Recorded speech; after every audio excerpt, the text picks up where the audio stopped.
In nature, there are certain rules. Deer eat grass, wolves eat deer, and vultures eat dead things. But sometimes animals will break the rules to survive when the going gets tough. Deer are known to occasionally eat small animals like birds. Wolves can supplement their diets with plants. And one vulture may be a bit impatient when waiting for potential meals to die. But the rules of nature are more like guidelines in life, death, and taxonomy.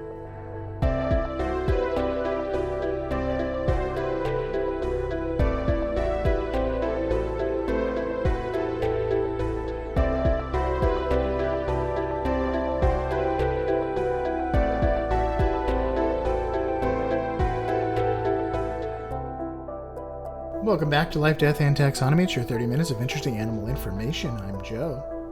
And I'm Carlos. Thank you to Cassie for the creation of our theme song. To hear more of Cassie's music, please search Cassie Michelle on YouTube or Spotify. And thank you to Johanna for the creation of this week's artwork. You can check that out on Facebook or Twitter by following us at LD Taxonomy. And you can visit us at our home on the web at ldtaxonomy.com. And a very special thank you to our patrons. To Tristan Taylor, Jesse Raspolich, Carol Raspolich, and our new patron, Paul Chomo. Thank you so much. Your contribution is appreciated. Thanks for helping. Your support is appreciated. Thanks for helping us keep the lights on. I'm glad we got his name right because it is an unconventional spelling and it's Hungarian, he said, which is fun. I've never heard a Hungarian name, I don't think. I have, but I can't remember any of them. But we're all about unconventional spellings here with what with our Greek and Latin. That's very true. 5 or 6 vowels in a row. At least it's not German where there's 5 or 6 consonants in a row. It was just 2. I mean, we have consonants in a row. Not 5 or 6. Not that many. Like tchotchke. That's not German. But rhythm. It's a good amount. If you don't count Y as a vowel, but it is technically Y is a vowel in that situation. Anyway, thank you to our patrons. If you would like to donate and contribute and see our wonderful faces on the interwebs, you can go to patreon.com/ldtaxonomy and if you become a patron, you'll have access to all of our videos. We take videos of every episode, and you can see us make faces at the camera, and you can see my room and hat. I got some lots of cool Christmas decorations for cool animal paintings. Oh, did you? For my birthday, but I haven't put them up yet. But they're good. There's one of a bear, obviously. Yeah, you can't not have a bear in your room. I need one of like a. Oh, I do. I already showed it. I have one of a cephalopod. You just can't see it. It's the your butt napkins, my lord. With an octopus holding 2 rolls of toilet paper. And then I've got my steampunk octopus here, always keeping me company. So we got animals in the room. It's Animal House. And today we're talking about a metal bird that lives a metal lifestyle. But more on that later. Scarborough? Skarsgård? Yeah, Skarsgård. Isn't he the actor who plays Bootstrap Bill? Skarsgård? Oh, I think he is. There's another. I think the actor who plays It the Clown is also Skarsgård. Stellan Skarsgård. Yeah, that's Bootstrap Bill. Oh, and the other guy is his brother. I didn't know that. No way. The guy who plays It or Pennywise or whatever. And the guy that plays I don't know if you've ever watched Vikings. No. But there's an actor on there who's a Skarsgård, who's another brother.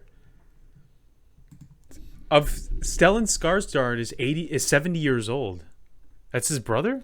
Oh, no. I was thinking you were talking about... That's their father. all of their father. All that is all. Okay, yes, Bill Skarsgård is his. Yeah, okay, I'm seeing it. Anyway, there's some Skarsgård trivia for you. I'm not sure if that's a super common name in Sweden, but maybe it is. Yeah, that was all because I said Skarmory. But what do you call this thing? What are we talking about? What is it? You didn't even say what it was. I don't say what it is. It's mine. Oh, you're right. That was mine for a second. Yes, we're talking about the bearded vulture. The vulture with a beard. Yeah, it really has one. It actually does. It's crazy. It's also known as the, here we go, the Lammergeier. I don't know. Lammergeier. I don't know how to do the Geier. I'm sure this looks German. Even though this isn't really It's from the present in stands. Germany. But that's just the name for it. It's also known as the ossifrage, which I'll explain later. But we're going to call it here the Beardy Boy, the Bone Saw, and the greatest sorcerer in all of Agrabah. Huh. Because he looks like Jafar. Because he's got that little... He's a weirdy beardy boy. Yeah. He's got the weirdy beardy magician look from IT Crowd. Yeah. Anyway. So let's taxonomize this. It's in a kingdom you know, love, and are in. That kingdom is Animalia. The phylum is Chordata. Class is Aves. It's a bird. The order is Accipitriformes. Those are the raptors. Those are the birds of prey. Mm-hmm. The family is Accipitridae. The genus is Gypaetus or Gypaetus. Geppetto? It's probably Gypaetus. Yeah. Because there's only one word that starts with a G and a Y that has a hard G. And it's... I'm not going to say it. The species is Barbatus. So, Gypaetus barbatus. And if I know anything about Latin, it's that barb means beard. So we're not doing nitty-gritty nomenclature, I assume. We are not, because it's time for my favorite part of the show, critter groups. I don't think we've done a vulture before. We did a condor, but I don't think we've done a vulture. So this might be new. This is the part of the show where I ask you, Joe, a question, and that question is the same every time. What is the name of a group of this animal? What is the term of venery, or what is the collective noun? If you saw a group of vultures, which I'm sure many people have, would you call it A, a kettle of vultures, B, a dearth of vultures, C, a circle of vultures, or D, a feathering of vultures? What were the first two? Kettle and dearth. I thought dearth was the third one. No, it's kettle, dearth, circle, and feathering. Oh. Circle is good. I like dearth. Let's go with dearth. Is that your final answer? It is. And the answer was kettle. Nah. How could you not know that, Joe? It wasn't on my radar. I don't feel so bad. I thought I gave this one away because as I was talking about it, I was like, all these ones sound like a little too close, a little too on the nose, and then kettle's just like way out there. So it's such I don't know what a dearth is. A dearth is like a lack of something. Like it's a synonym for lack. Ah. So there's a dearth of intelligence in Washington D.C. or something like that. Yeah. I don't know. So it's just spitballing off the top of my head. But yes, it's a kettle of vultures. I would not recommend eating vultures. unless in a kettle or at all, unless you know what you're doing. Because they're carrion birds, and they eat and digest things that you should definitely be aware of. So let's talk about what this thing looks like, because that's part of the interesting part. So this is a huge eagle-looking bird. In fact, I was looking at this, I immediately thought of the harpy eagle. It kind of just is a harpy eagle with like the vulture's characteristic like hooked beak. It has dark gray wings with white or cream-colored chest, legs, head. It's got those like big stocky legs and sharp talons. Unlike all other vultures, though, Beardy Boy over here has feathers all over his head, instead of that usual like pink and wrinkly giblet head thing that turkeys tend to have. That. Do you? Mm-hmm. Well, I can kind of see where you're going for this. Yeah. So for the most part, vultures, their heads are barren. It's just the wrinkly skin, pink skin, and that's because they spend a lot of their time with their heads in rotting carcasses, and it's not great to get a bunch of that stuck in your feathers for maybe a week or something like that. So it really behooves them to have no feathers on their head, as ugly as it makes them look, and as many times as Disney portrays them as the bad guys. The bearded vulture has, full glorious luscious head of hair, not hair, but feathers. It also has a black tuft under its beak, giving it its signature magician goatee. And it's distinct. You look up a picture of these guys, and they've just got this little this little Jethro Tull thing coming out the underside of their beak. It also has black streaks going across and around its eyes, and its eyes are bright yellow and rimmed with red.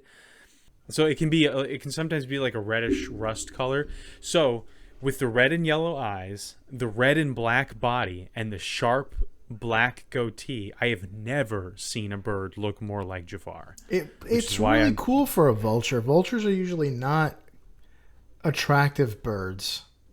No, but this is definitely like a Pokemon level vulture, like Mandibuzz / Braviary / Sarsgaard / Skarmory's guard.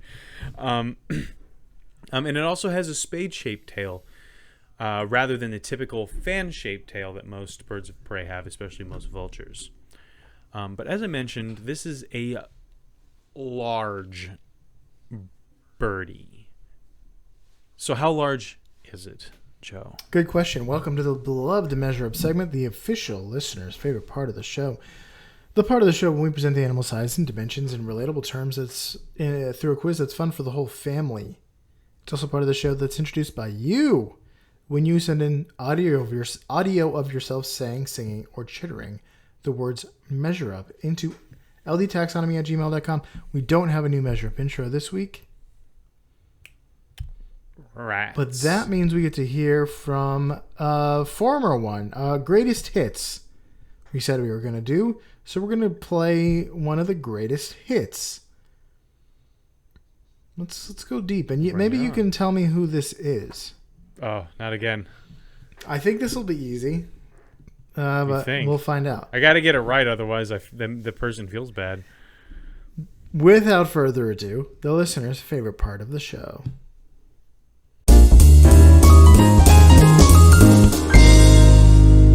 Hello, I am Julia, and I like to say, measure up. Thank you. She gave it away. So a little bit. I'm thinking. Now, correct me if I'm wrong. I don't want to make anyone feel bad, but I'm going to guess it's Julia. Yeah, that's correct. I did say I think it was pretty easy. Yes. Yeah, that's Julia, voice of the stinger at the end of the episodes. Long-time listener. Long-time contributor. We are very grateful and happy to have Julia and her brother and mom and dad and everybody listening to the show for as long as we've been doing this. It's crazy. Yeah. So it's great to hear their voices from so long ago. I hear their voices every week. Thank you, Julia, again. Yeah. And we have more greatest hits from Julia and her siblings, so we might hear some more. But let's get into wingspan. They're 2.31 to 2.83 meters, or 7 feet 7 inches to 9 feet 3 inches. We're going with the upper end of average. So how many of the tallest stack of M&Ms go into the length of the bearded vulture's wingspan? I actually saw this recently. Oh, so you know exactly how many? I'm fairly certain I remember how many there were. You still have to estimate the thickness of an M&M. Right, yeah. Okay. Oh, here's a hint.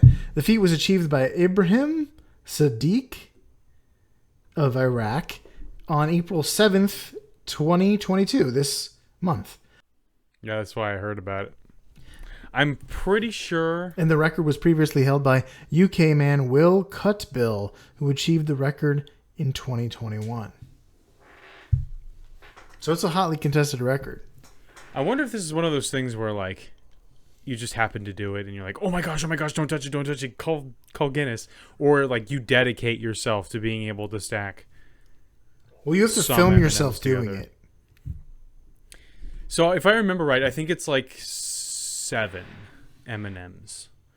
I remember like, oh, I wonder how many M&Ms someone could stack. I was like, oh, I guess it's 7. And then I thought about it. I was like, oh, I guess it would be pretty hard, wouldn't it? Yeah. It seems so achievable. It's like the Ferrero Rocher. Yeah, but I guess the stipulation has to be they can't be mashed. Because I could stack a lot of M&Ms on top of each other if they're mashed. They have to be intact. Oh, yeah. Yeah. Or if they're in a very large pile. Yeah. Or in my belly. All right, so if an M&M's probably a quarter of an inch. That's got to be a little bit bigger than that. It's probably... I'm going to say it's probably about 2 inches tall, this little stack of M&Ms. Yeah, 2 inches this seems about right. Maybe 2.5, but we'll go with 2. And this is 9 feet 3 inches. So my answer is 55.5. Final answer? 55.5 stacks of M&Ms go into the wingspan of this sorcerer bird. The correct answer is 63 stacks. The stack was 1.75 inches tall. Guess how thick an M&M is? A quarter of an inch. Quarter of an inch. I gave it a bunch of like padding to make up for like I felt like it was too much. I should have just done the math. And it's 7 of them, yeah, right? Sadiq stacked 7 of them. 7 of them, quarter of an inch. I could have gotten this perfectly. But still, like what? What did I say? 55.5 divided by 63? I was off by 12%. Which is still a win. Yeah. Since I said a 15% right. difference as a... It's a B+, right? Yep. Yeah. Cool. I'm going to try stacking M&Ms next time I have some, which will probably be tomorrow. Because now I want M&Ms. And it's too late to get them. Would you like to talk about weight? As long as it's not my weight. They're 4.5 to 7.8 kilograms. That's 9.9 to 17.2 pounds. How many of the heaviest blueberry in the world, go into the weight of the bearded vulture? Here's a hint. The blueberry was grown in 2020 by David and Lisa Mazardis. Speaking of unconventional spellings, it's Leasa. They are from Wilbinga, Australia, the most Australian town sounding word I've ever heard. Wilbinga? Wilbinga. Yeah, it's a variety of blueberries called Osblue, which is another Australian sounding word, but it's they're known to be big, these blueberries. Wow. So this could be like, I'm envisioning something the size of a large grape. I'm going to say half an ounce. We'll say half an ounce. Which means there's 32 in a pound. 550. Yes, 550 of the world's heaviest blueberry go into the weight of the bearded vulture. Interesting. That's a final answer? Yeah. Something went wrong because the correct answer is 481.5 blueberries. What? And the blueberry was 16.2 grams, which is a half ounce.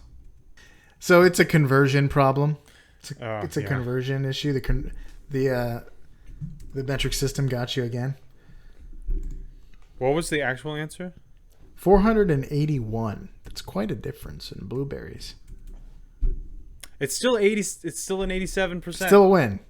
Still it's a not win. an A plus 100 like I thought it was going to be when you said a half ounce. You know what? The half ounce might be greatly rounded. Yeah. Yeah. You kind of have to. Because what are you going to, like, yeah, you got to be like point something of an ounce. But it's a double win for me. Double win. Yeah. All the way across the sky. What does it mean? If I had figured out mole and molecular mass, this would have gone differently. It's a blueberry. Why do you have to know moles? I wasn't going to do a blueberry. I was going to do how many water molecules go into the heavy the vulture. Yeah. Thank heavens you can't wrap your mind around a mole. One day. One day we'll start. I went through this quantum. same strife in chemistry class, and I remember trying to understand moles, the molecular weight. But one day, I did enough to be able to bubble in the right answer on my multiple choice test. Promptly forgot that information for the rest of my life. well, I mean, you can learn. I can learn to convert it. I just don't know what it means. When I get to the end, like, you can use a calculator to convert it. Like, they have online calculators for molecular mass and stuff like that. But at the end, I get like, I usually get just a number. Like, that's how many water molecules go into it. That's how many blueberries go into it. But it tells me it in grams mole, and I don't know what that means. like kilowatt hours. And it's like not a big enough number. It needs to be a huge number. Because that's how many molecules go into something that's got a lot of molecules in it. But my mind won't do it. I'll figure it out. So joke's on you. You're the one who had to do all the work. That is the biggest thing about Measure Up, is I do a ton of, it takes me the most to do Measure Up of everything in this show, because it's math and I'm not mathematically inclined. But that's all I got for that. Everybody likes it, I guess. But okay, let's do some fast facts before we get into the major fact. The bearded vulture lives kind of in a strip across Central Asia all the way into East Asia. It also lives in the Horn of Africa, like the Ethiopia, Somalia area. But for the most part, it lives like from like Turkey all the way over across the stands into China, and then as far north as Siberia. So it actually covers quite a swath. But it is an old world vulture. And as a vulture, Jafar mostly eats dead animals. It's a scavenger. But this one breaks the mold. And by mold, I mean bones. It strongly prefers bone marrow over meat when it comes to getting the most out of a carcass, which is why I called this bone saw, because bone saw is ready.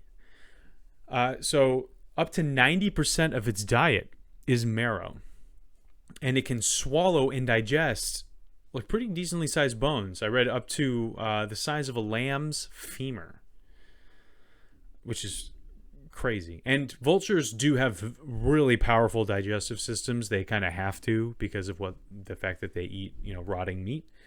But goodness, this is like hyena level stuff. Feels like battery acid in there. Yeah, maybe that's why you shouldn't kill or at least eat a vulture, because it's like just full of battery acid. So like I said, one of its other not scientific names but colloquial names is called the ossifrage. And if you know, like ossi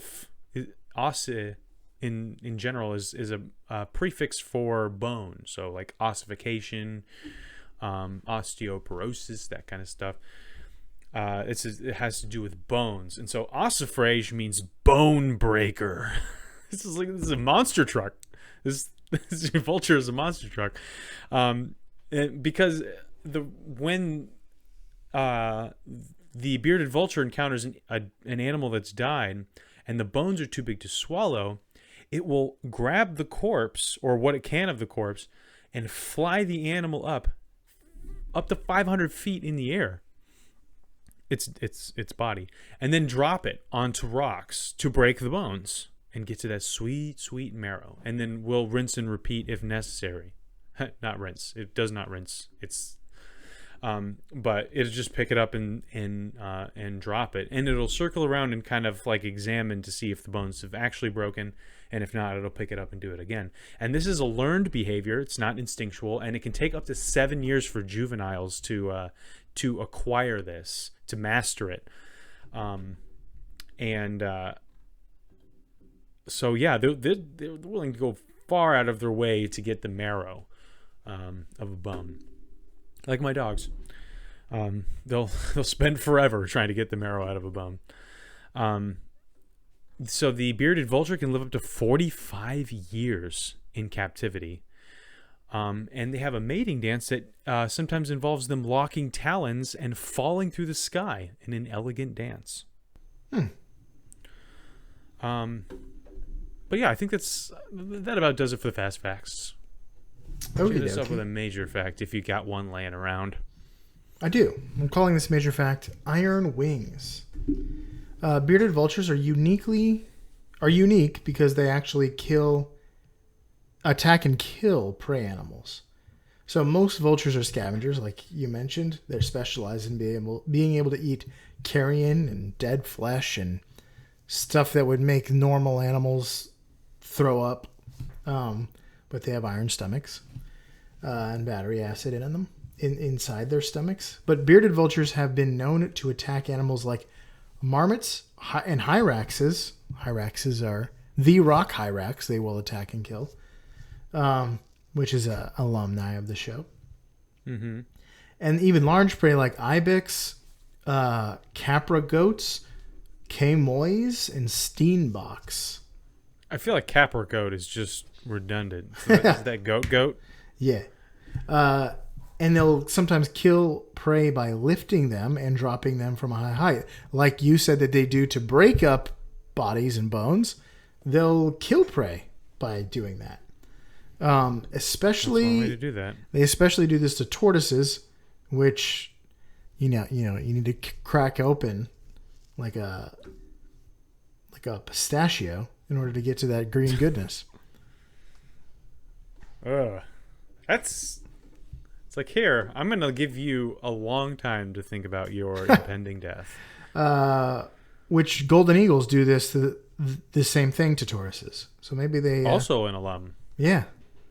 So maybe I need to put some internal links in this major fact. But bearded vultures also attack prey that are positioned high on rocks, like we talked about with the golden eagle. They'll startle the prey by descending upon them and beating them with their wings until they fall off the side of a cliff. So just like the golden eagle will grab them with their talons, they'll and then toss them down. The vulture will smack them and bully them. And you'll notice, like, if you compare the vulture's talons to an eagle's talons, vultures don't have the, like, 3-inch blades on their feet like an eagle does. They have talons, but they're not, like, designed for killing. They're designed for gripping flesh and stuff like that. But they're, there's a clear difference. So instead, they beat them up. They smack them with their wings. And smaller animals, like ground birds, are sometimes killed outright by the wing attack. By the You mentioned they are a Pokemon? They are a Pokemon. Yeah. They do wing attack. Goodness, yeah, that's like they must be fighting type. Yeah. Or grass type. Fighting flying? No, they're not. They're actually fighting steel, and here's why. Or flying steel. Like Skarsgård. Skarmory? Yeah. The fact that they use their wings. We're not at all implying that Bill or whatever his name is, Skarsgård, are fighting flying Pokemon. The fact that they use their wings as weapons isn't the only thing that makes them iron. Adult vultures bathe in pools that are rich with iron oxide. So you mentioned that their feathers can sometimes be reddish. Sometimes that's dust. But it's actually, when they bathe in these iron oxide pools, it stains their feathers red. And you can tell it the most on their white chest and neck feathers. Yeah, it looks. It's not just it looks a little stained. It like sometimes makes them look completely like a different color. Yeah. So they literally beat their prey with iron wings. Do they do this so that they can have heavier or more impactful wing beats? No, it's not. It's like not enough to actually iron coat their wings. Because, like, man, then they wouldn't be able to fly. But can you imagine upgrading like that? It might build an iron defense against disease. Like that. That's one of the theories as to why they do this, is to protect against disease. Then we should all bathe in iron baths, so that we too can eat roadkill. Just take your vitamin C. Or iron supplements. But that's all I got for that. Here's another fast fact. If that wasn't metal enough for you, their eggs hatch in winter because that's when animals die. So they have a resource boon in winter, like no other animal does. Interesting. And they have to overcome all the issues with, winter. Yeah, like but cold. one thing they don't have to overcome is food scarcity. Yeah, well, which is one of the biggest problems with winter. Besides the temperature. That's true. Besides cold, yeah. Interesting. So you got anything else? That's all I got. All right. That was the bearded vulture. I'd like to call it the iron vulture. Although, I gotta say, bearded is very appropriate for this animal. Just look up pictures of it. It's got a beard. And it's not like, it's just got it's got a little bit of stuff under there. It is a straight up goatee sticking straight out of the bottom of its beak. It's weird. But I think Iron Vulture would work as well. That actually sounds like a Spider-Man villain. Just make Vulture the Iron Vulture. So for you out there in podcasting, spread your iron wings.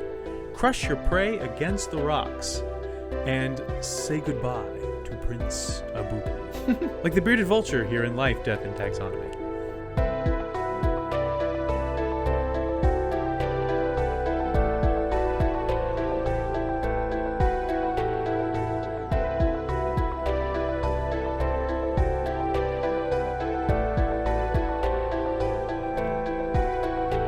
Hey Taxonomy Titans, I just want to remind you that we now have a Patreon. Patrons can see full video episodes and get shoutouts on the show. But ultimately, it's a way for you to help us cover some costs and get even better. Still, reviews are the best way to help us grow. So if you haven't left one yet, we'd really love to hear from you. As always, thanks for listening and engaging.